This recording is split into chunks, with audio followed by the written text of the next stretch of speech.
पहली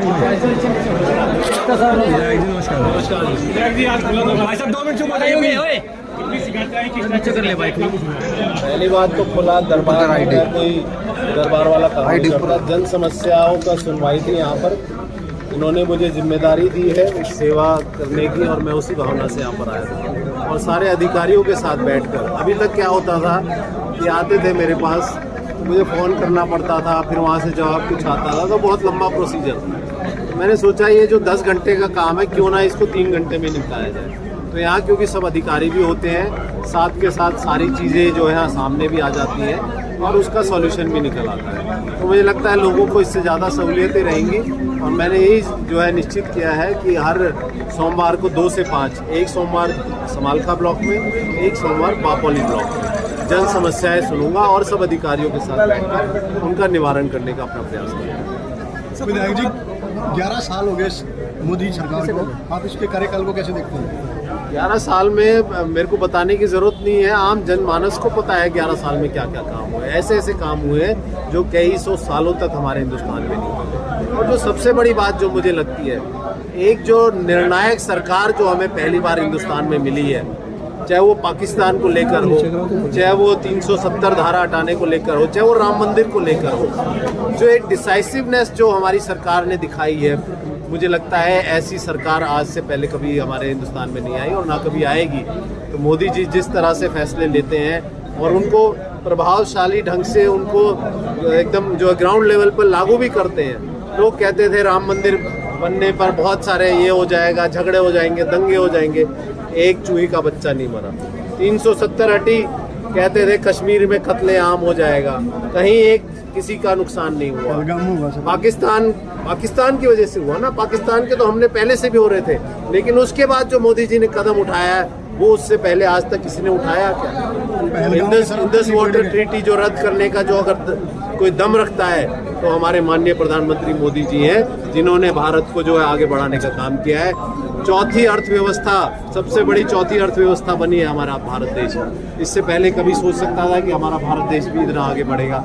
और 2047 का लक्ष्य तय किया है कि हमारे यहाँ से हमारा भारत जो है एक डेवलप जो है नेशन कहलाए, एक विकसित देश कहलाए। ये मुझे लगता है हम सही दिशा में चल रहे हैं और ये माननीय नरेंद्र मोदी जी इसके हकदार हैं कि उन्हें इस चीज़ का क्रेडिट दिया जाए। भारतीय जनता पार्टी इसकी हकदार है। विधायक सीएम साहब का जो जीरो टॉलरेंस को नीति है भ्रष्टाचार को लेकर, लेकिन समालखा में नगर पालिका में इतना भ्रष्टाचार है कि यहाँ भ्रष्टाचार के सिवा कुछ है ही नहीं।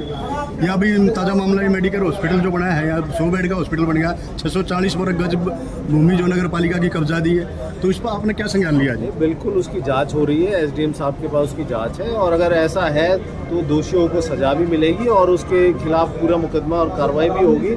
इस बात को सुनिश्चित किया जाएगा और भारतीय जनता पार्टी पूरे हरियाणा में एक सुशासन की सरकार चला रही है जहाँ पे करप्शन के लिए कोई जगह नहीं। जी नगर पालिका ने कोई काम नहीं किया, नक्शा कैसे पास हो गया इसका, तहसीलदार ने रजिस्ट्री कैसे कर दी इसकी, अधिकारी बहुत बड़ा घोटाला ये सब सारा का सारा मामला, सारी रिपोर्ट वगैरह इस पे चल रही है और जल्द ही आपके सामने दूध का दूध और पानी का पानी होगा। पूरा सीएम निकासी की समस्या बहुत जटिल है। पानी निकासी के लिए जो हमारा ट्रीटमेंट प्लांट था, वो सीवेज ट्रीटमेंट प्लांट, उसमें एक नाले का जो है गलत ढंग से जो है वो बना दिया गया, तो उसके लिए हमने कार्रवाई करके उस नाले को सीधे करने का भी जो है वो आ गया है और उसका टेंडर फ्लोट हो रहा है। और जैसे ही वो सीधा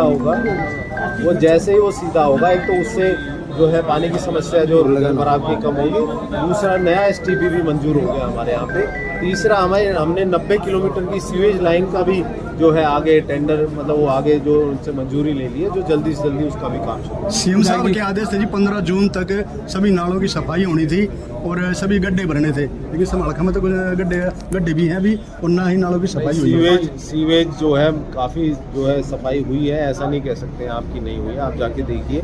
और कुछ रह रहे हैं आगे 10-15 दिन में, वो सारा का सारा आपको सामने जो है समझ में आएगा कि सारी सीवेज लाइन जो है सफाई होगी और हो रही है और दूसरे गड्ढे भरने का भी काम कर रहे हैं। लेकिन उसमें मरम्मत इस तरह से हो कि वो दोबारा से गड्ढे ना बने, इसके लिए भी जो है कार्य। विधायक जी, सीवरेज की बात नहीं की जा रही, नालों की बात की जा रही है। रेलवे रोड पर एक नाला बना हुआ है जो पूरे शमशान घाट तक एकमात्र नाला है, पूरे शहर की गंदगी वहाँ पे गुजरती है, जो पूरा गंदगी से चटा पड़ा है। कागजों में अधिकारी बार बार सफाई का दावा करते हैं, लेकिन आज तक आप जाके देखोगे दुर्घटना पर बिल्कुल जीरो है, ओवरफ्लो होकर सड़कों पर पानी बह रहा है। नहीं, आज ये बात मेरे संज्ञान में लाई गई है और मैंने सख्त निर्देश दिए हैं यहाँ पे जितने भी अधिकारी हैं कि अगले 10 दिन के अंदर वो सारा नाला जितना भी उसके अंदर गंद भरा पड़ा है वो सारा का सारा सफाई करके और अपने आप को मानसून के लिए पूरा तैयार करें। ग्रामीण क्षेत्र की बात करें तो गंदगी का बहुत बुरा हाल है, चारों तरफ